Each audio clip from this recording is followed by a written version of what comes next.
The call came at 9:14 on a Wednesday morning, 3 days after Gavin and I got home from Lisbon. I was still living out of my suitcase. Both of them, actually, open on the bedroom floor, half unpacked, surrounded by the beautiful disorder that only exists in the first days of being home from somewhere you loved. A linen dress from the Alfama neighborhood that still smelled faintly of sunscreen. A box of pastéis de nata we'd bought at the airport and already eaten half of, standing at the kitchen counter at 11 at night in our honeymoon clothes, laughing at nothing in particular. Gavin had gone back to work that morning. He'd kissed me on the forehead at 7:30, called me Mrs. Wakefield in a voice that still made me go warm in the chest, and left with his coffee thermos and his laptop bag. I had the week off. I was supposed to be working through the laundry pile and answering the emails I'd been ignoring since before the wedding. Instead, I was sitting at the kitchen table in his old Queen's University sweatshirt, holding a mug that had gone cold, watching August light come through the window when my phone buzzed on the table. TD Bank Mortgage Center. I picked up. A woman's voice, professional and precise, introduced herself as a mortgage specialist from the Bloor Street branch. "Miss Harlow, sorry, Mrs. Wakefield now, congratulations. I'm calling about your joint mortgage application. There's something in the file we need to review before we can move the approval forward." A short pause. "It would be best if you came into the branch directly, on your own, if possible. This concerns a discrepancy that affects your portion of the application, and you'll want to review it before deciding how you'd like to proceed." I said I could be there at 11. I put the phone down and sat there for a moment. Then I poured my cold coffee down the sink, changed out of the sweatshirt, and got on the subway. I need to back up, though, because to understand what that phone call actually meant, underneath the careful language and the measured pause, you need to understand who I was before it, and what I had built, and why I trusted Gavin Wakefield the way that I did. I grew up in Kitchener, Ontario, which is the kind of city that people from Toronto underestimate. My dad worked for 22 years at a plastics manufacturing plant on the edge of town. My mom was an administrative coordinator at a secondary school. The kind of person who knew every student's name and kept a bowl of butterscotch candies on her desk for anyone who needed a quiet minute. We weren't struggling, but there wasn't much extra. I understood from a young age that security was something you built, not something you were handed. You didn't spend money before it was in your account. You didn't count on things you hadn't yet earned. You did the careful thing, repeatedly, until the careful things added up to something solid. I got a partial scholarship to the University of Waterloo, worked part-time at a campus cafe for all 4 years, and graduated with a degree in health sciences and a credit card I'd never carried a balance on.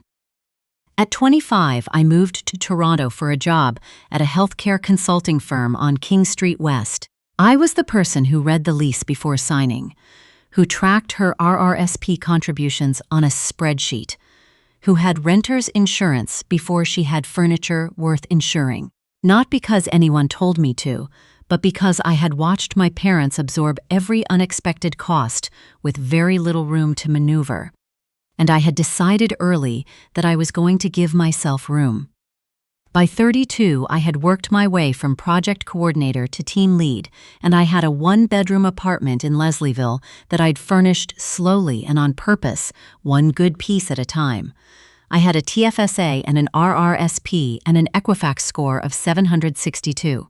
I had 2 close friends, Tamara, who I'd met during orientation week at Waterloo, and who now ran a social media strategy firm from her place in Parkdale, and a colleague named Jenny, who was the first person I called when something went sideways at work. I had a Monday evening yoga class I never canceled, a Thursday takeout order from the Thai place on Queen East, and a Sunday meal prep routine that my mother thought was admirable and possibly a sign I needed more hobbies. I was not looking for anyone when I found Gavin. It was a colleague's housewarming in Corktown, a Saturday in October, the kind of social obligation everyone complains about and then ends up staying at until midnight. I was standing near the kitchen island, trying to decide whether I wanted another glass of wine, when a man appeared beside me, reaching for the same bottle. "I've been at this party for an hour," he said, without preamble.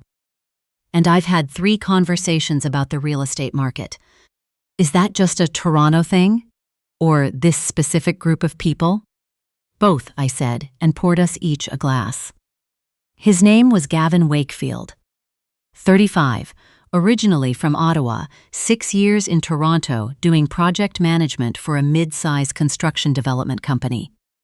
He had a quiet steadiness that I found different from the performed kind. He didn't need the room looking at him. He asked questions and listened to the answers. On our second date, he remembered that I'd mentioned my mum collected blue and white pottery, and he texted me a photo from a flea market he'd passed through that weekend, a cream jug he thought she'd like, with no message attached. He hadn't bought it. He just sent the photo. I thought about that for 3 days. We dated for 2.5 years. They were genuinely, quietly good years. We rented a cottage near Calabogie one August, and I kayaked for the first time while his dad sat on the dock and offered encouragement that was mostly just running commentary. We drove to Ottawa for Christmas, and his mother made a lasagne large enough to feed the entire street and pressed containers of leftovers on me when we left, the way mothers do when they've decided you're worth keeping. Gavin and I had ordinary disagreements, whose turn it was to deal with the building's super. Whether his habit of leaving the kitchen light on all night was careless or a comfort thing. But nothing that felt like a crack. Nothing that kept me awake.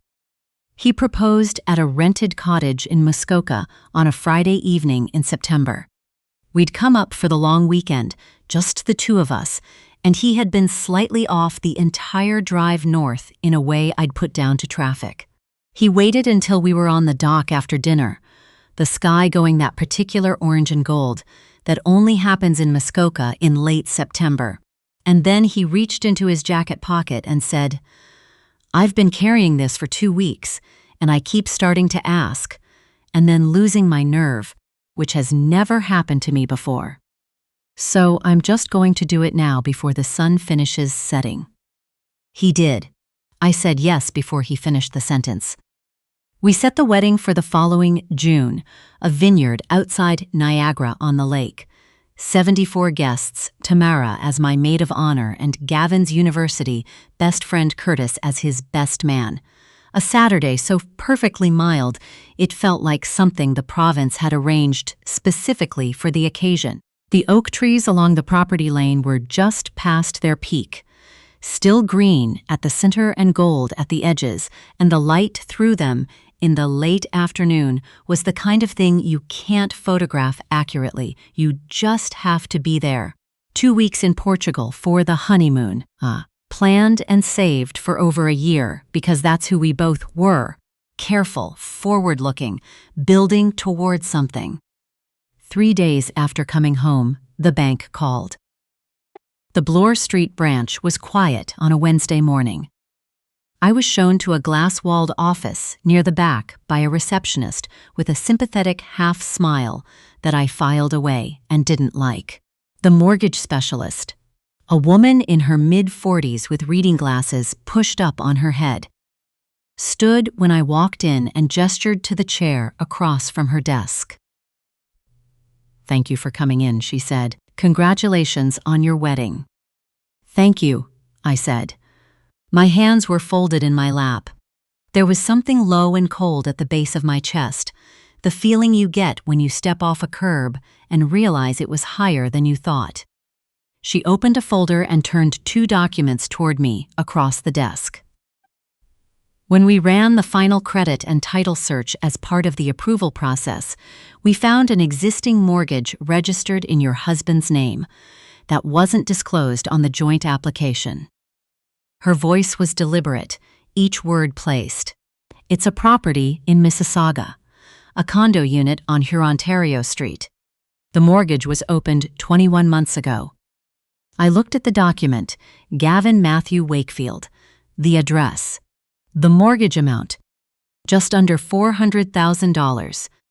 There's a co-registrant on the title, she said, and pointed to the second page, a Natasha Brennan. The office was very quiet. Down the hall, someone was on a phone call. I could hear the shape of the conversation without making out any words. He didn't disclose this property on the joint application, the specialist continued. We're required to flag it because it affects the debt-to-income ratio, and because you're the co-applicant, this is information you have a legal right to know before any financial decision moves forward. Who is she? I asked. My voice came out steady. It surprised me. We only have the name from the title registration. She's not a client of this branch. I sat with that for a moment.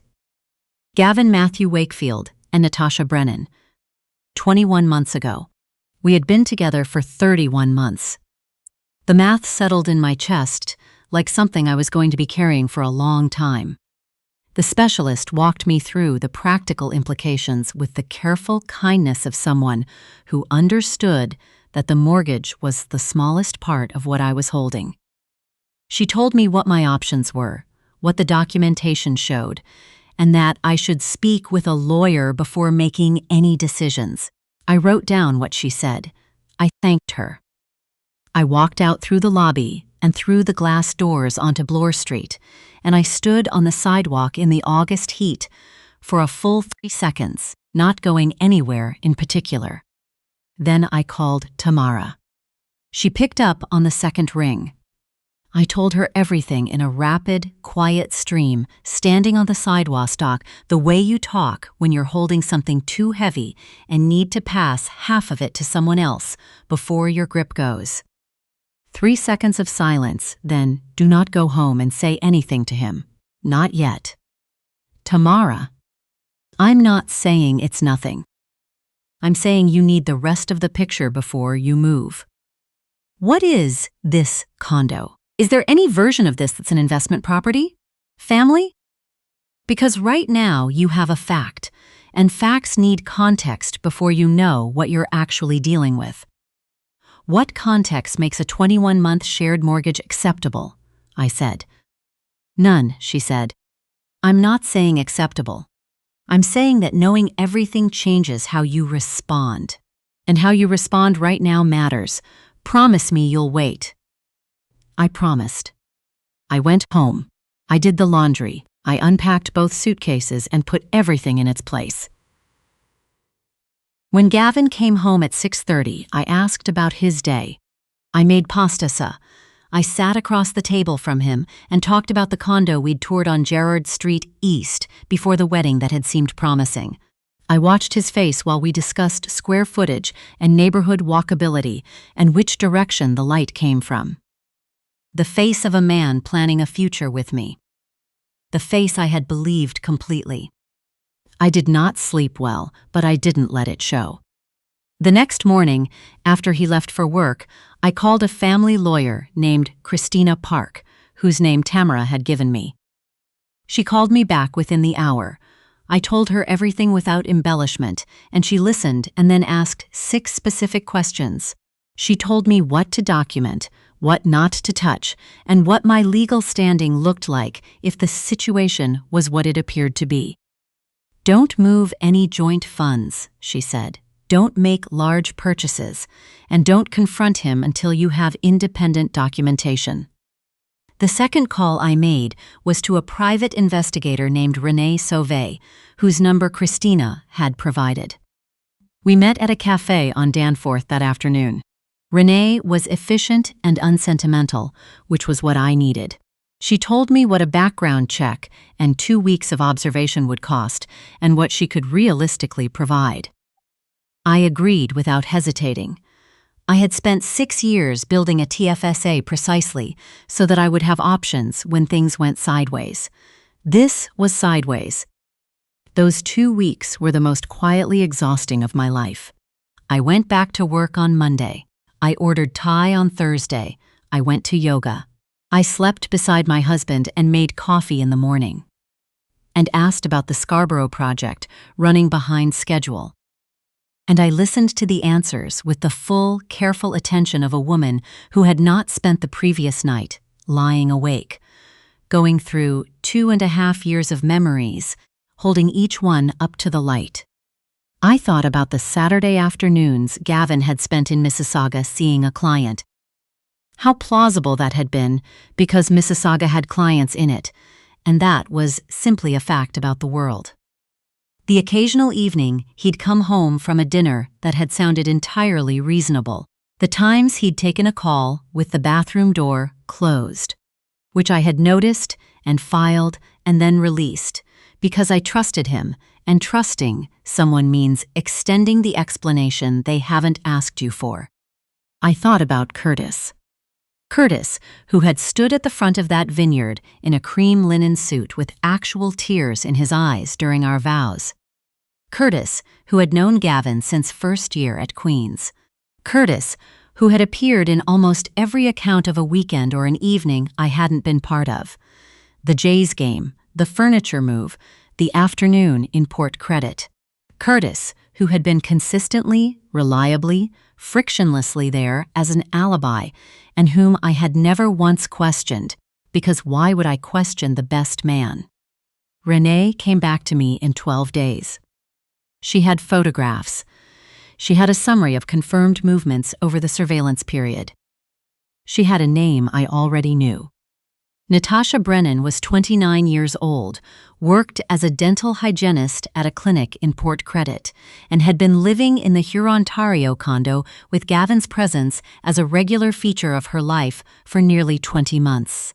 Renee had contact records showing a consistent pattern: calls, messages, visits. Going back close to 2 years. She had photographs from the past 2 weeks. Gavin at the building twice. On evenings he had told me he was out with work colleagues or at the gym. Natasha Brennan had, as far as Renee could determine, no idea that Gavin had gotten married 3 weeks earlier. That was the part I couldn't put down. Not because it made anything better, but because it meant there had been 2 of us, all along, inside a version of Gavin's life that he'd maintained with what must have been extraordinary deliberateness. 2 separate apartments, 2 sets of sklinsel, 2 women who had each believed they were inside the real version of him. He had held us in completely separate hands and made sure neither hand ever opened near the other. He had stood at that vineyard in front of 74 people who loved us, and he had known. I called Tamara. Then I called my mum, which was the hardest call, because she had loved Gavin in the particular, quiet way she loved things she thought were solid. She'd called him steady more than once. I had to listen to her voice go careful and then very still, which was worse than if she'd been angry. Then I called Christina Park and told her I was ready to move forward. I chose a Sunday evening, at home, where I had chosen to be. Gavin was in the living room reading when I came in and sat down across from him and said his name. He looked up. The expression on his face was open and unhurried, the face of a man who expects the evening to continue being unremarkable. I went into the TD branch 3 weeks ago, I said. They found a property registered in your name in Mississauga that wasn't on our application. A condo on Hurontario Street, co-mortgaged 21 months ago with Natasha Brennan. I watched his face change. I kept my voice even. I had rehearsed this standing at the kitchen counter every morning for a week. I have the title registration. I have an investigator's report. I have 12 days of documentation and photographs. I know she didn't know about me. I know you've been maintaining 2 separate lives. two separate homes, and that when we stood in front of everyone we love and made promises to each other, you were already 20 months into this. The book in his hands went completely still. Gavin, his voice cracked on my name. He reached forward. Please, let me. My lawyer's name is Christina Park, I said. She'll be in contact with yours this week. I'd like you to make arrangements to stay somewhere else starting tonight. I picked up my phone from the cushion beside me and stood. Curtis can probably help. He's been helping you with quite a lot. I went into the bedroom and closed the door. I heard him on the other side of it, not moving, for a long time. He was gone by 10. Curtis called me 3 days later. He was. I could hear it in the first second, genuinely undone. He said he hadn't known how serious it was, that Gavin had told him Natasha was a situation he was handling, that the wedding was supposed to be the end of it, that he'd told himself it wasn't his place to say anything. He said he was sorry in the way people say it when they've run out of anything more useful. You covered for him, I said. I'm not going to pretend that was nothing. But I also understand that loyalty is hard to examine from inside it. I paused. There's a difference between being someone's friend and being someone's alibi. I hope you figure out where that line is. He said he knew. I believed him more than I expected to, and I wished him well, and I never called him again. Natasha reached out once, about 3 weeks after everything came apart, from a number I didn't recognize. She was careful and quiet and clearly working hard to hold herself together. She said she hadn't known.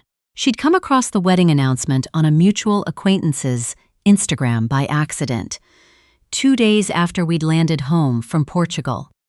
She'd ended things with Gavin the same night.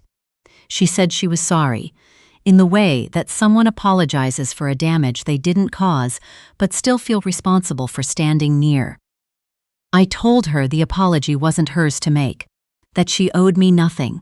She said she'd needed to say it anyway. We didn't become anything to each other after that. But I thought about her in the months that followed. 2 people handed the same fiction by the same person, each believing she was inside the true version of the story. Christina Park navigated the legal side with a precision I was grateful for every step of the way. In Ontario, fraud and fundamental misrepresentation at the time of marriage are grounds for annulment. And what Gavin had done, entering a legal marriage while actively maintaining a second domestic partnership he had no intention of disclosing, qualified. He did not contest it. I think he understood, clearly enough, what contesting it would have required him to say in writing. The process took several months, and it was not simple, but it was cleaner than it deserved to be. I kept my name, Gemma Harlow, all the way back. I found a new apartment in Leslieville, different building, 3 blocks from the old one. I bought the gray sofa I'd seen in a shop window on Queen Street 8 months earlier and hadn't let myself get because we were saving for a down payment. It cost more than I'd have spent on myself without a reason, and I bought it without hesitation. And it was exactly right in the living room with the afternoon light coming through the east-facing window.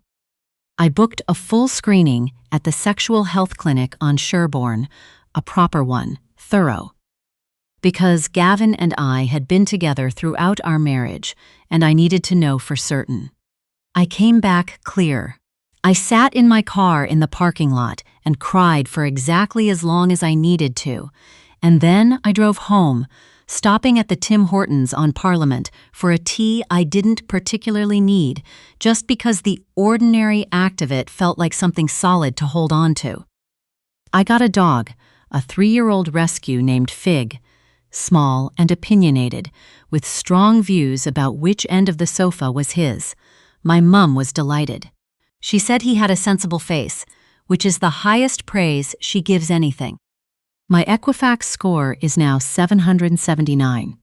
My TFSA is the healthiest it has ever been, partly because I didn't spend the down payment on a house I'm no longer buying with someone I no longer know.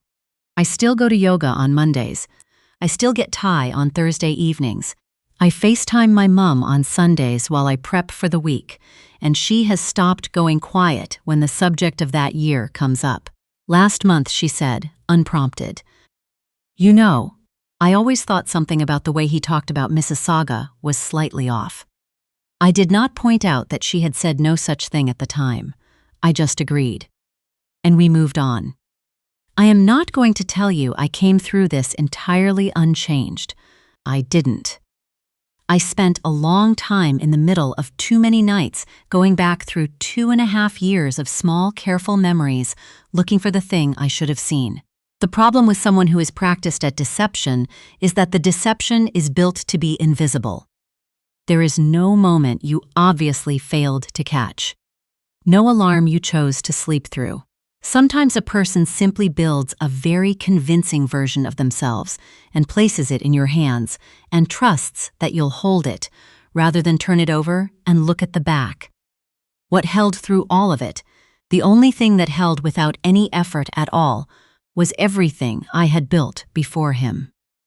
The careful years, the steady contributions, the life I had put together piece by piece in a city where nothing was given to me, that part didn't need to be rebuilt.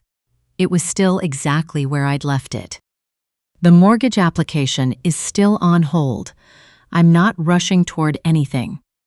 But I've started looking again, slowly, at a few places in the East End. There's one on a quiet street near Greenwood Park. Older building, big windows, a second room that might make a good office, morning light from the east. I haven't decided yet. I think about the Wednesday morning sometimes. The cold mug. The August light through the kitchen window. The way my phone buzzed on the table and I almost let it go to voicemail. I think about how close I came to proceedings. To signing, to buying, to building further on a foundation that had never been what I thought it was. Some discoveries arrive like a door slamming shut. This one felt, in the end, more like a light being turned on in a room I'd been navigating in the dark.